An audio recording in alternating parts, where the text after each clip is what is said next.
My flight is about to board, so this is going to be a very quick one. This is a quick reminder that just because you are surrounded by poison does not mean you have to consume the poison. This goes for airports, this goes for Babylon, this goes for cities, this goes for small towns. All of these places where poison will place itself in front of your eyes, in front of your stomach, and try to tempt you. You do not have to say yes to the poison. The poison is not forcing itself upon you. There are ways in which the poison tries to force itself upon you, and it has forced itself upon you by psychologically manipulating you to desire it. Now, I have just spent 40 days cleansing and purifying my body and my stomach, and I already have a very heightened sensitivity to the poisons and the temptations. But here, walking through the airport, I recognize it even more as what it is, which is poison.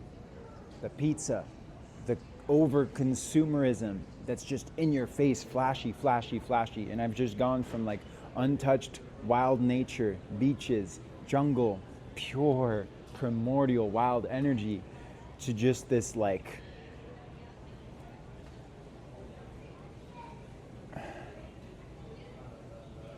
zombification zone of liminality, which is the airport. Testing how strong my boundaries are, how strongly I can shine through these things without getting too lost in what the fuck's going on.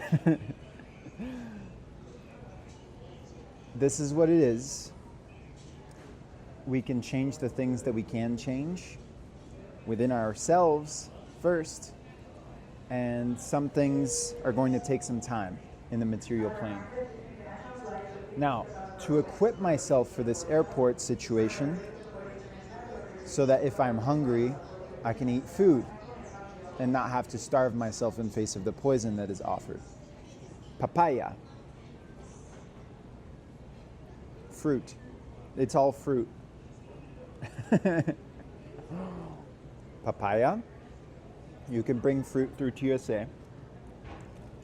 Coconuts. I stood in line and cracked these open in the TSA line to drink it because they wouldn't let me pass through. And now I have all this coconut meat, which has been so delicious. Now, I know this is not easily accessible everywhere. I'm in a very magnificent and blessed position where I have this access to these coconuts, very inexpensive. So I'm savoring every last bit. And a pineapple. And this will be my consumption for the day. And I'm going to feel delightful, and I'm going to feel enlivened, and I'm not going to have to eat the fucking shitty poison that they're trying to feed me, that they're trying to tempt me with. And here's the other thing I want to say is, like, I really feel in my body, I witness, like, I've reached a new level with my consumption where, at least fresh out of this fruit fast, I walk by the pizza place and I'm repulsed.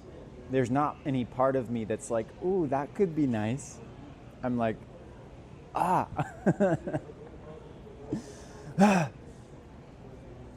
And the Starbucks and the chocolates and the candies. There was one little moment at a gas station where I looked at this chocolate. I was like, oh, that kind of sounds nice. And I was like, wait, no, it doesn't. What?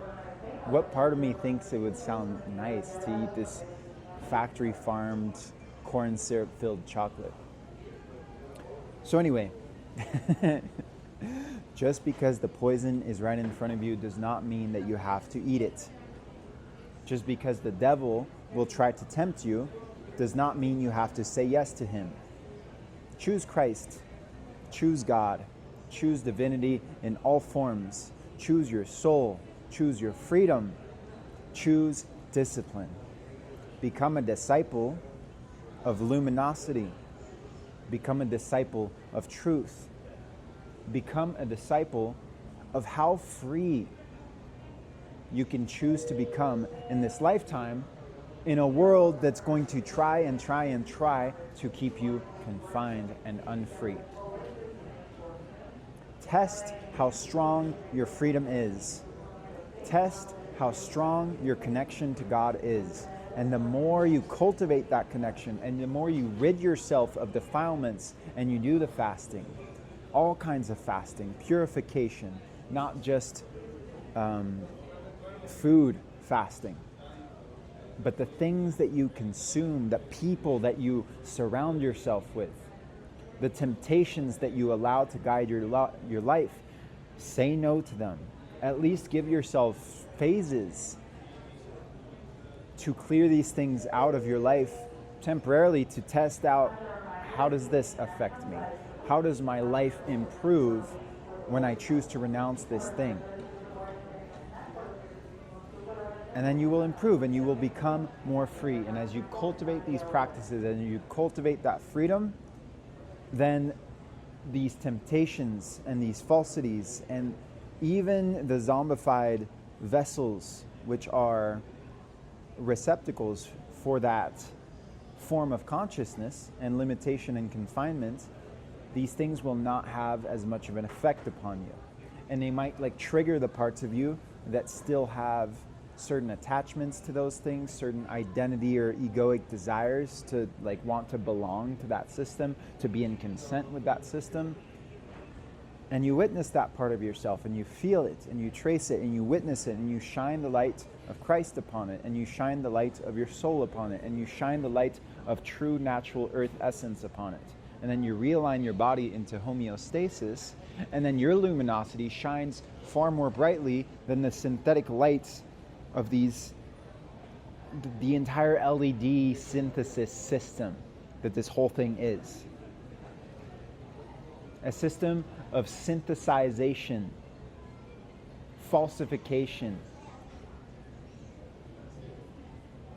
wound and void filling, casting illusions upon your eyes and upon your soul when you allow for those illusions to happen or to infiltrate. Choose truth, choose God, choose your freedom, choose divinity, and that's it. Choose love. Because choosing all of these divine attributes are the ultimate act of self-love and of divine reverence, loving God. And then you heal the world. And that's it.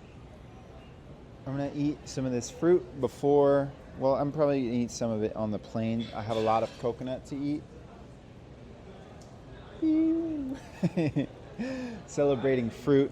Make fruit more of your diet. I highly recommend it.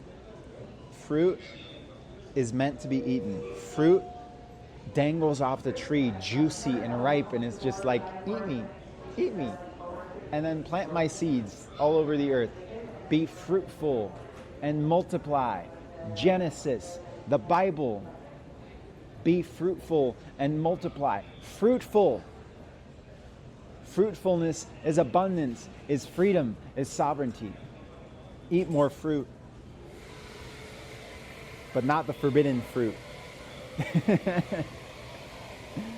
Eat the ones that God has placed here for us, not the fucking genetically modified, serpentinely genetically redesigned fruit of forbidden knowledge.